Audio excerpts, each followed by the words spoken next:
Hey there, I'm Heather Hakes. Welcome to my channel. This channel is designed to help you live the life you dream about. But before we dive into today's video, I invite you to check out my free video training on how to reprogram your subconscious mind. Again, visit my website, heatherhakes.com, and opt into my free video training. You can also click on the link below in the description box. Be sure you're subscribed to my channel so you're the first to know when new videos drop. And I want to know, where are you watching from? Comment below. All right, let's get to it. Let's dive into today's video. Welcome to today's interview. I brought on Pascale Brady. Pascale, welcome. Hi, Heather. Nice to be here today. I'm so excited. Please give listeners a little background. Where do you live and what do you do? I live right outside of Washington, D.C. in Maryland, in a small town called Gaithersburg, and I'm a life and business coach. I'm the challenge coach, and I help my clients transform their challenges into growth and success. I love that. And we're definitely going to deep dive. We've already been talking for a while, but I would love to deep dive, because we both nerd out on this, but the idea of neuroscience and how we have the ability to reprogram our mind. Yeah, so like I told you earlier, neuroscience has really become a thing since I started becoming a coach. So 17 years, 15, 20 years now, and it's kind of evolving rapidly, and science is really finding out more and more information. But the reason why I love it so much, and I help my clients do this, and I did it on myself as well, is that you can go to the gym of the brain the same way that you can go to the actual gym, and you can kind of think of your brain as a muscle, and you can retrain your brain. You can rewire. It's kind of like a big electrical box filled with wires. And the wires are kind of like the path that you take in your life. So the way you think, the way you act, the way you behave, the way you react, all of those things are wires in your brain, electrical wiring in your brain, and you can actually change that. So if you have certain behaviors or patterns or thoughts or beliefs about yourself that come from all of your history, your childhood, and that made you who you are today, and that's not serving you anymore, that's never served you, but it's definitely, you find that you're kind of like sick of the patterns, sick of being stuck, sick of certain behaviors, and you want to change that, you can. And it's like a complete miracle. You can actually create a new electrical box with new wires in there and become a 2.0 version of yourself. It's unreal when it happens. I love this stuff. And so I've titled myself a mindset coach, and that's literally what I talk about, that I am like the personal trainer for your mind. And I nerd out on this stuff. And so I'm very big on visuals. And so what I would like to give, and then let's deep dive this whole idea of neuroscience and reprogramming and understanding the subconscious. But what I talk about from a high level, very simplistic idea, is what I call the thought cycle. That our thoughts create our emotions and feelings. Those lead to the actions or inactions we take, and ultimately our results in life.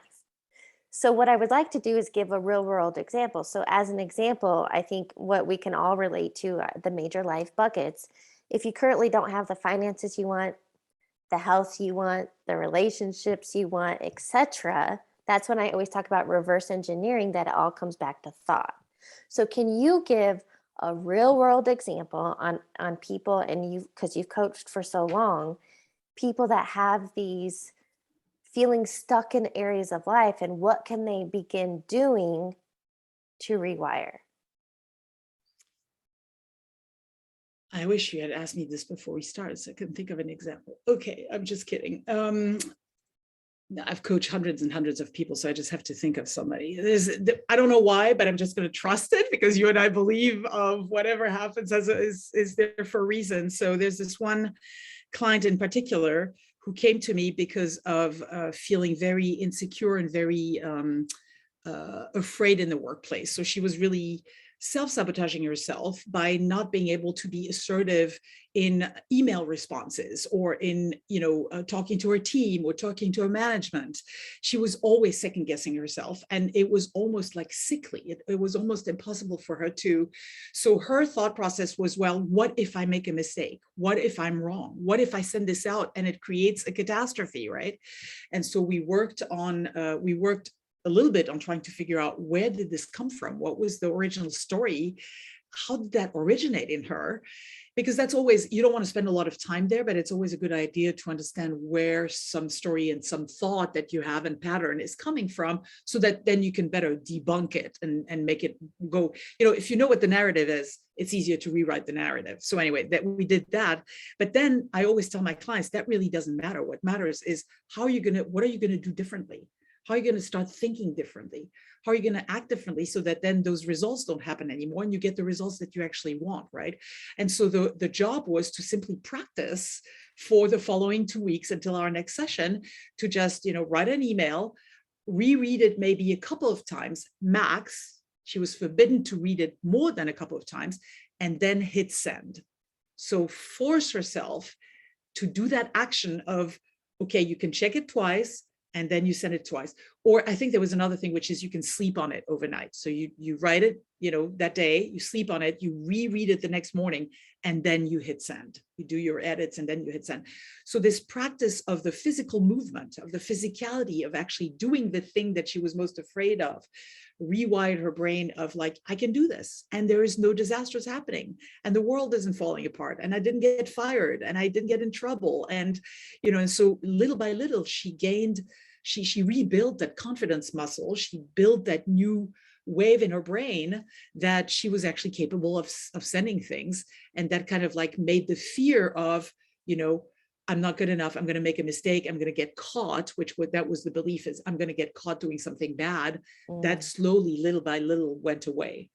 Yeah. So that's what I got from that, is the whole analysis paralysis. And I think that's what keeps a lot of people stuck, analyzing and logical. And that's being so, what I call, heady. You're so in your head. Do you ever teach or talk about how to get out of the analytical mind and create that mind-body connection, connecting to our heart, intuition? Let's talk about that. Absolutely. Thank you for asking. So I'm also a mindfulness practitioner. I'm trained in MBSR, so that's almost, and I think you and I talked earlier about the new positive intelligence movement, which is also very recent. It's less than 1 year old. So created by Shazad Shamin. It's a program that you can go through for 7 weeks. It's an app on your phone, and it's mindfulness practice on steroids with a background of explanation of neuroscience. So you've got weekly videos explaining what's actually happening in your brain. He calls it the saboteurs and the sage. Saboteurs is your limbic brain, the sage is your cortex. And then he talks about brain command. So going to the gym of the brain and becoming more in charge of your brain. You're in the driver's seat of your brain. And you practice so it's mindfulness on steroids. And what I do with my clients is I explain to them, look at you, come stand with me and look at you right now and listen to you mostly. Can you hear you're on the hamster wheel of your thoughts? You're on the hamster wheel, like nonstop, right? You just like, so you need to get off the hamster wheel and you need to drop into your body. You need to and the reason why you need to drop into your body is you need to calm down. You need to bring your brain back into functioning mode. You need to calm your brain down and bring it back into rational cortex functioning mode and get out of limbic. And you can only do that if you go into your body and you start breathing and you calm down. And so the PQ program makes you do through the senses, mindfulness through the senses. So being, highly tuned for 2 minutes on just touching your fingertips, for example, touching something, or for 2 minutes, just focusing on the sounds that you can hear. So through doing mindfulness through the senses, hyper focusing on something for a couple of minutes gets you out of your mind, off the hamster wheel of your thoughts, back into your body, into calm. And then also in the coaching school that I went to, we talk about process coaching. It's called CTI, the Coactive Training Institute. And we learn how to teach our clients to get into their bodies, and really, because the human being tends to run away from the misery of feeling bad, right? So when we have a strong emotion, we're angry, we're fearful, we're very sad, we're despaired, we're, scared, whatever it might be, it feels bad.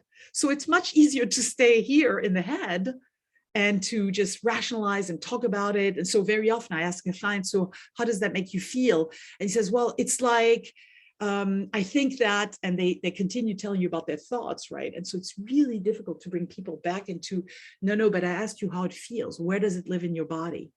Where do you feel it right now? Is it in, are you choked? Do you have knots anywhere? And as you're looking, is it evolving? Is it changing shape? Is it changing, colors? What's changing? Continue noticing, stay in your body. And that's another way of just dropping into your body and getting out of your head and getting out of this overdrive that your brain is into, so that you can go back to rational thinking and calm. What that makes me think of is what I call like monkey mind. Exactly. And we're used to living in that high beta stress mode, go. And so that's when I kind of talk about it's time to be more of a human being rather than a human doing. Yeah. So question on that, this mindfulness practice, it sounds like you help people create presence through breath work, through tensions. No, what did you say? Tactile or through the senses, Senses. Thank you. Yeah. And so because I love giving tangible takeaways for listeners to get that if they're watching this and listening and go, wow, I am in this high beta, stressed out mode. I want to change my relationships or my health or how I see myself, that I'm super self-critical, but I know it's time to be more loving and compassionate, but I don't even know how to get there. Yeah. Where do you start? So you start with I call it the ABCD of doing that, of overcoming challenges, but the A is awareness. Mm-hmm. The A is awareness. And so it's about realizing that you're flipped out, that you're in that state of like, but I hate you and I don't like you and you're doing this to me. And why are you doing this to me? So that's like, so you've got to first like, oh, here I go again, noticing it, right? And then the B is backing off. So deciding, I give my clients the metaphor of a dog on a leash. So your dog has, you're in the woods with your dog and there's one of those extensive leash and your dog sees a squirrel over there and goes for the squirrel, right? So the first thing is like, oh, there goes my dog, awareness. B, backing off, bringing the dog back.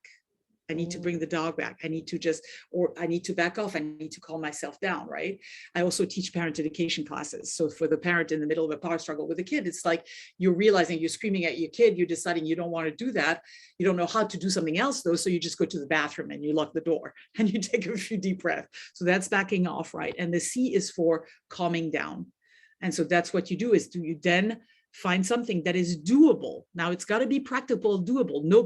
Not everybody can be like a Buddhist monk on the top of a Tibetan mountain for 8 hours a day, right? We're in real life. Like we have stuff to do. We have a kid screaming, a boss demanding something, a spouse yelling at us. So, so we got to react in the moment, but we always have 30 seconds. 1 minute. I challenge your listeners to put their phone on for 1 minute or 2 minutes and just deciding, even if you're in the middle of a meeting or you're driving or you're in the middle of a fight, 1 or 2 minutes to just stop and take a few deep breaths. So the easiest thing, the most common thing, because we all breathe and we all know how to do it, is just to say, okay, I'm going to pay attention on purpose to my breath for 1 minute with a timer, right? And I'm going to breathe in through my nose all the way to the top, and then I'm going to exhale through my mouth all the way to the bottom. And I do this for 1 minute. And in 1 minute, you have time for maybe 2, maybe 3 breaths max, depending on how fast you breathe, right?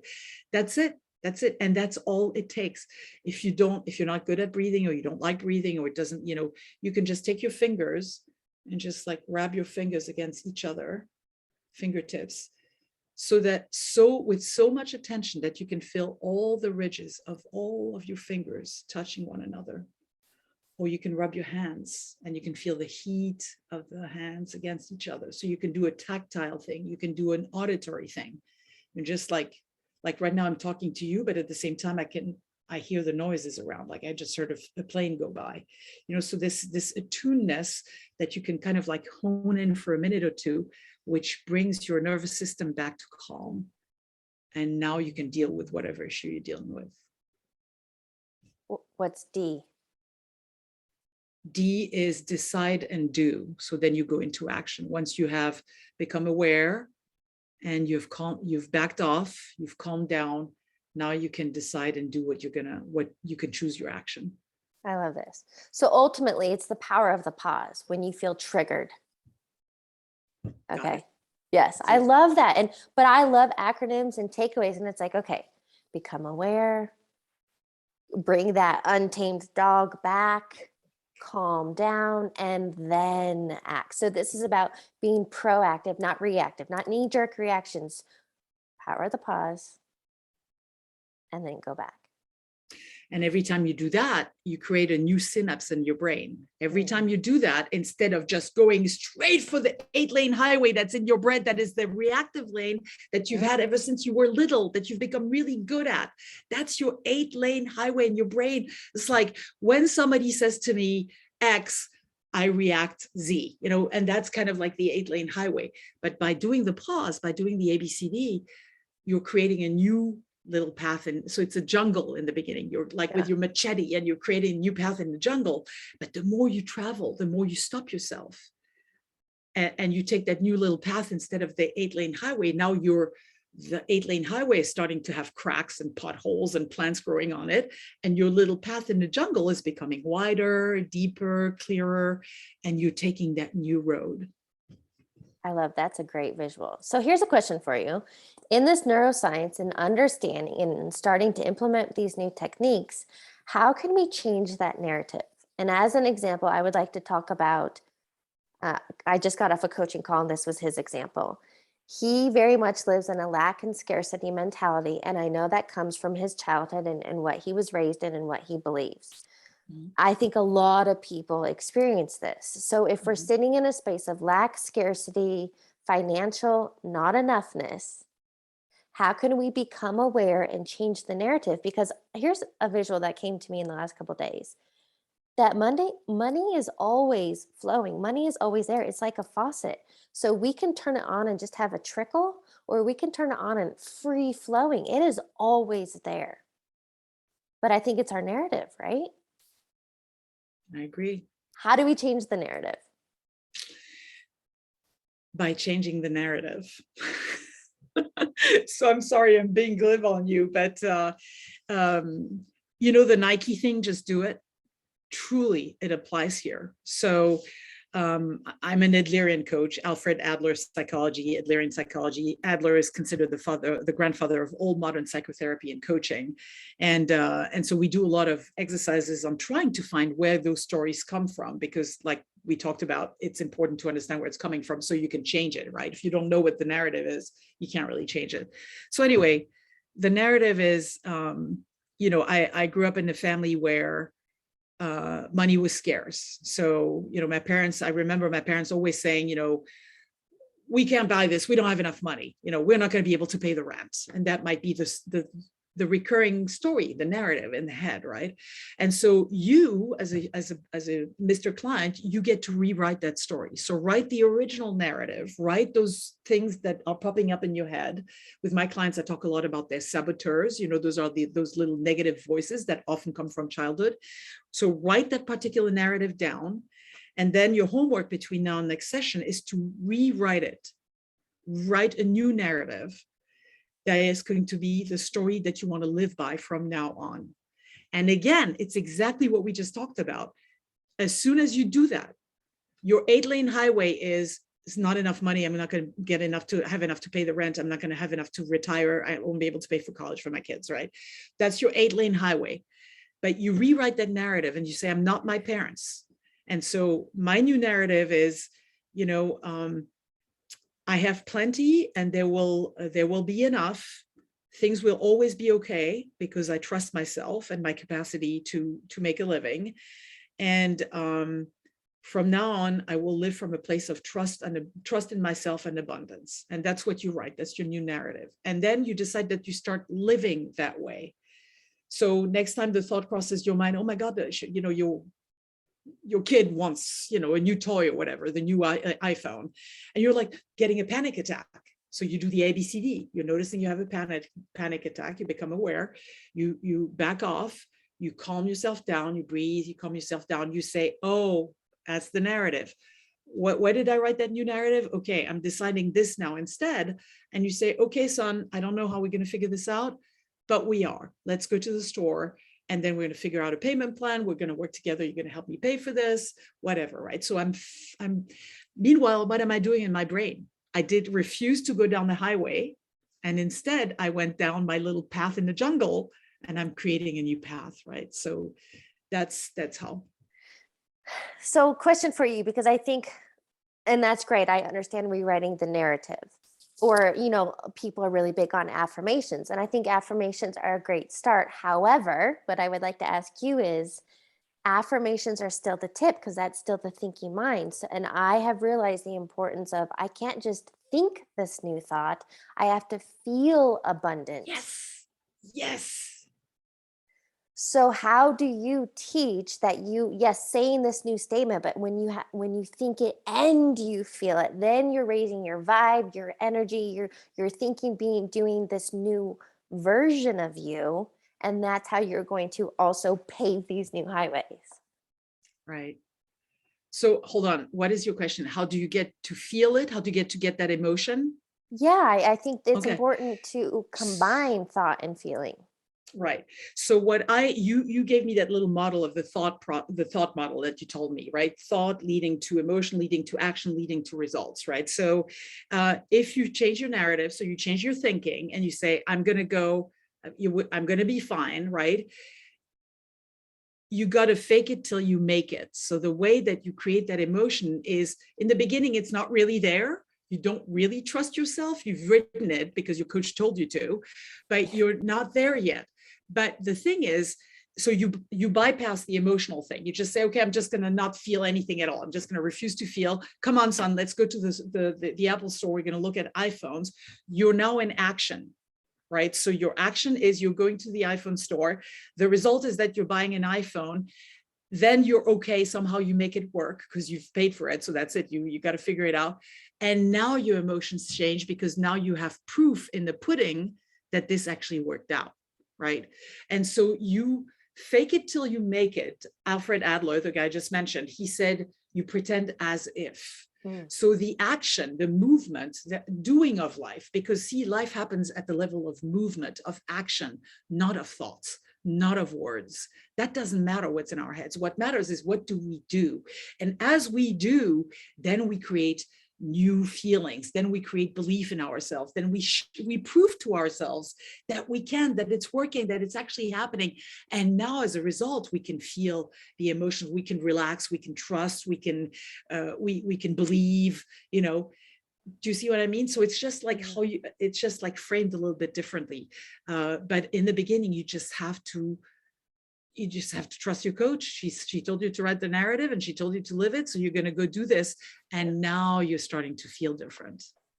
And I agree with a lot of that. The only thing is, I believe more in taking that inspired action, because if you're still taking action from a fear-based mentality, like, all right, well, I don't know how I'm going to get new clients, so I got to go market and create new content. That's going to be a very low energetic vibe, versus when you're thinking and feeling abundant, and then you take inspired action because you feel good to go create content. I just see two different results. Right. So yeah, I see what you mean. Yeah. I misunderstood your question. So, well, you tell me, because I'm curious to hear how you do it with your clients. How do you get your clients to get to that place of feeling when they're not sure yet? They haven't been there. So you create the new thought, but how do you help them feel that then and become inspired and believers and stuff? So I kind of have a 3-step process. It's to think, speak, and act as if. So if I give you an affirmative statement, and you can accept or reject it, but if I give you this new affirmative statement, but that doesn't resonate with you, then that's not the right statement. I understand the idea of fake it till you make it, because you're building this new mindset muscle, but okay, let's come up with an affirmative statement that feels good to you, that you can actually Right. cling on to and go, oh no, okay, yes, I am so happy and grateful now that fill in the blank, or um, money is flowing freely to me, whatever. But if it's total bullshit to you, then you're not going to have back it with authentic Right. feeling. So You've I got to have guess that I, resonance, right? You got yeah, to find the right statement to say, is what you're that's saying. that's what I think. Yeah, yeah, yeah. No, I agree with that 100%. So if you're pushing people to act or even think or speak some of these thoughts and they just don't feel genuine, they still don't believe them, I agree with you. You're going to have that very resistive energy that's going to get in the way of it happening, right? So we've got to help people. People need to find what actually deeply feels true, what do you yearn for, and how. So I do something, and I'm actually about to release a book on psychodrama. I don't know if you've ever heard about that. Psychodrama is psychology through theater. So it's Mm, group therapy through cool. theater, and you can apply psychodrama to coaching, which is really to help people incarnate, like playing a role, becoming an actor. And so you Yeah. can help somebody find what that authentic thing is by actually asking them to step into a different persona and then try on different things. You could try on different costumes, different personas, different roles, different affirmations, until you find one that's right. And because they're actually putting it into their bodies, because it's Mm. theater, like, yes, I believe that I can do this, and you have them do that movement, then they're putting it into the physicality. And if they go like, yes, and they kind of like hesitate, you can see it, and they can feel in their body that just isn't the right thing, right? Yeah. So yes, resonance is fundamental for all this to work, for people to actually make those shifts and those changes and succeed in what they want. I'm curious to learn from you. Do you have some morning or daily rituals or practices that you do to continue building that mindset muscle, to stay forward focused, to stay on track? What are you Oh, doing? a million. We're going to spend another hour. Yes, I have a whole pretty much probably hour-long morning routine of a suite of things that I do every morning. And some of them are physical, there's some yoga, there's some stretching, there's some tapping, EFT, if you know what that is. There's some Tai Chi. There is definitely prayers and mantras, things that I say every day, including Buddhist prayers and mantras, which I think are really have been foundational in my changing.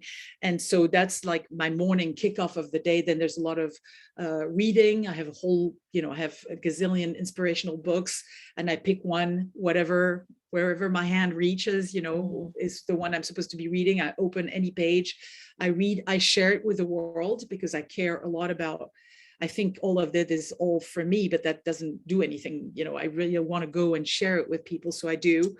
And then throughout the day, what I do is I take pauses. So I definitely go outside. I read on your website, nature. Oh my God. So can I tell you a story about that? So yesterday Yeah. I am walking in the woods. I don't have a lot of time, so I've squeezed it in between a couple of appointments. It was a gorgeous day. And when my husband died, I don't know if we talked about this in public yet, but my husband died a few years ago. And when he died, my kids asked him how he was going to come back. And he said, I'm going to come back in nature. So whenever you see butterflies or bluebirds, you'll know that I'm there for you, right? And so, sorry, I might start crying here. But anyway, so yesterday I'm working on my newsletter as I'm walking in the woods, and I'm trying to really come up with the theme of the newsletter, and I'm struggling. And at some point I think of my husband and his wisdom and what he taught me and his lessons and courage, etc., as he was going through his cancer. And sure enough, right at that minute, a bluebird flies literally over my head, and we don't see them very often here, literally over my head, and goes perches on the branch right in front of me. And it happens quite a bit, but when it happened, it just, like, every time it makes me just cry and gives me chills. So okay, I got caught up in my story. What did you ask me? I forget what you Just asked your me. daily practices and Oh, rituals. right. So walking in nature and connecting with nature, because I think it's so fundamental, again, for resting the nervous system, for, Yeah. this feeling that we're one with the universe, etc. And in addition to the exercise, of course, and then those micro mindfulness practices throughout the day. So that monkey mind that you were mentioning before, I take the monkey out of my brain, I put it in my shoulders regularly throughout the day, and I kind of like take scans of what's going on. So how's the energy between the two of us? Like, what's your surroundings? What's my surroundings? What's my body telling me? So constant mindfulness practice of noticing, and then gratitude, big gratitude practice also. So those are the main ones, I think.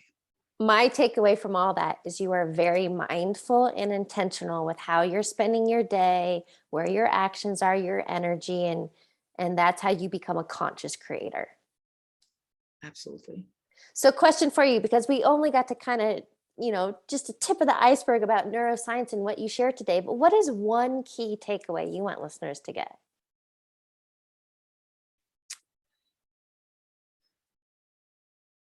That this is not hard. Rewiring your brain and shaping you into a new person, that's the better version of you that you want for yourself, is not hard. It sounds like it's like woo-woo stuff, or it sounds like it's really hard neuroscience stuff.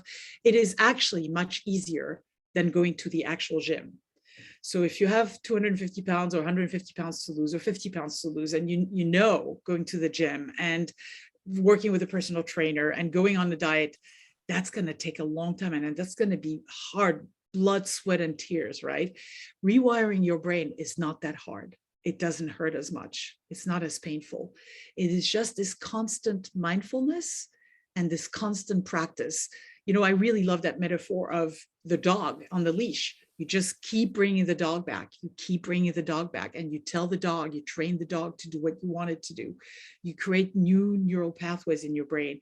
It's not very painful. It does take a while, it doesn't happen overnight. So it does take practice and rigor, but it's not that hard, and it's certainly not painful. And the result is mind-blowing. The fact that you can create yourself anew and become the person, the version of yourself that you want to become. And then the world is your oyster. You get to do what you want and be who you want to be. I couldn't agree more. And it just reminds me of the book by Napoleon Hill, Outwitting the Devil. And in that, he talks about, I think our biggest problem is an undisciplined mind, kind of like an undisciplined dog. So it dog. is, Exactly. yeah, just training. It's just about training, but you're right. Consistency, repetition, and then it's yours. What I would like to do to wrap up the interview is ask you a few rapid fire questions. Okay. The first one, what is a quote or motto that you live by? This too shall pass. Is that just to like not attach to something, or just to know that? It's a vow and a decision to have hope, to know that there's light at the end of the tunnel, to know that, life is about change. This will change. This will pass. It'll be okay in the end. Love that. What is a book you're currently reading or highly recommend?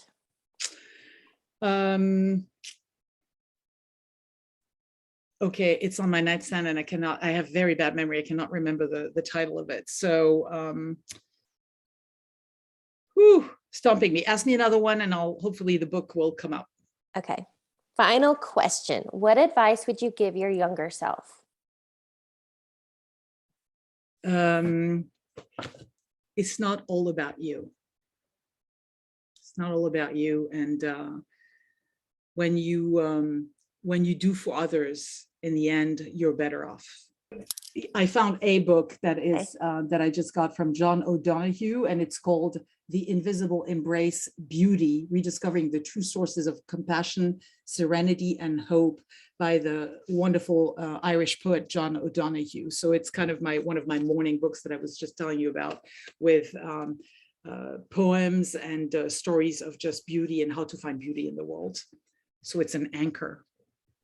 Yes, I love that. What a great note to end on. And Pascale, thank you so much for joining me today. Thanks for having me, Heather. It was truly a pleasure. I enjoyed this. I'd love to do it again. It was so fun. Thanks for watching today's video. I want to know, what was your biggest takeaway? Comment below and let me know. If you liked this video and it resonated, give me a thumbs up and make sure you're subscribed to my channel so you're the first to know when new videos drop. I'll catch you on the next video.